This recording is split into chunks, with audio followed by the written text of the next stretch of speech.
Do you talk about your values? Your values make you feel like this. They make you feel pretty good, right? Because I bet your values are pretty darn wonderful. And you've got your values on that nice poster with the pictures of the puppies and rainbows and unicorns, and maybe you've got them on your coffee mug, and once a year you get your team together, you hold hands, and you sing "We Are the World" because your values make you feel so darn good.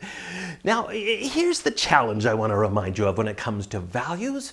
Every company, well, almost every company, has a list of wonderful, inspiring values that just sound so ridiculously awesome. In fact, a lot of companies, as I point out when I speak to certain companies, I will actually show examples of other companies that have the exact same list of values that they have. The exact same list. So how is it that company A, with this same list of values, is rocking it, winning all those best places to work awards, culture is through the roof, but company B, yeah, not so much. It's a soul-sucking, fun-sucking kind of place to work with clearly a dysfunctional culture. Yet both companies have the same values. So what is going on? Well, of course it comes down to those old cliche sayings, actions speak louder than words, and talk is cheap.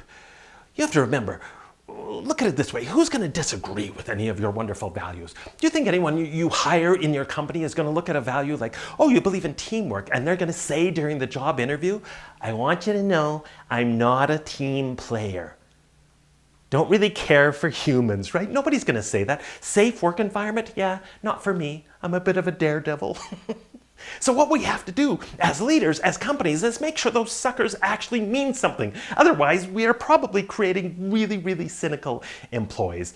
We are creating misalignment in our culture if our actions don't live up to our values. So you've got to do three things. Number one, translate what those values actually mean in terms of specific behaviors and attitudes, specific actions. Number two, you've got to model them out loud. And number three, you've got to treat them like lines in the sand, not just cheesy slogan, line in the sand. So you need to hold your employees and yourself accountable for living your values out loud, which means sometimes it's going to be some really tough decisions, right? And you've got to conversely celebrate your employees who are living your cultural values, your cultural norms out loud in outrageously loud ways. I don't want to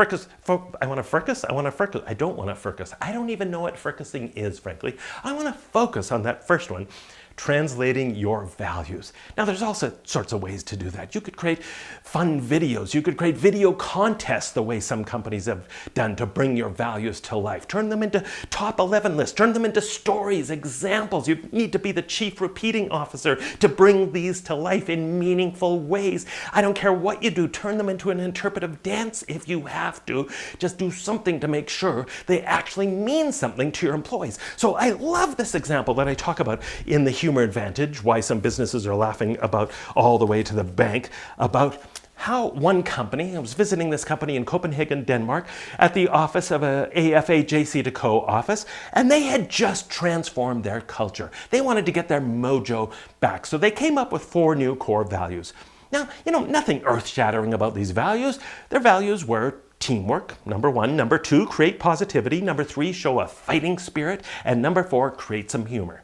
That's it. Nothing terribly earth-shattering about it, but then they did something so effective, but so simple on the surface. They did what I would call a Values Blitz, where they challenged all of their employees, everybody, to live each one of those values out loud for 1 week at a time. So we'll focus on just one value per week, go crazy, move the needle way over here, just go nuts, show us what's possible. So they did all these outrageous things that I talk about in the book to bring these values to life.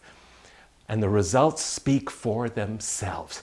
After just 4 months into their 6-month program of launching these values, the CEO, Kim Axelson, told me that it was an entirely, completely new company. And most employees agreed with the statement that I now work for a brand new company. Absenteeism rates dropped. Employee retention rates rose through the roof. They were moving all of the numbers in the right direction because they brought those values to life. So, what do you think? What are you doing in your workplace? What have you seen out there in the world where companies, where leaders have creatively brought their values to life so that they actually truly mean something? I would love to hear your stories, your examples. Please leave a comment in the comment box. And hey, If you're watching this on the YouTube, please hit the subscribe button. Join our community as we continue to talk about inspiring, rocking workplaces that drive outrageous results. Let's energize your workplace. Mike's here for some serious fun.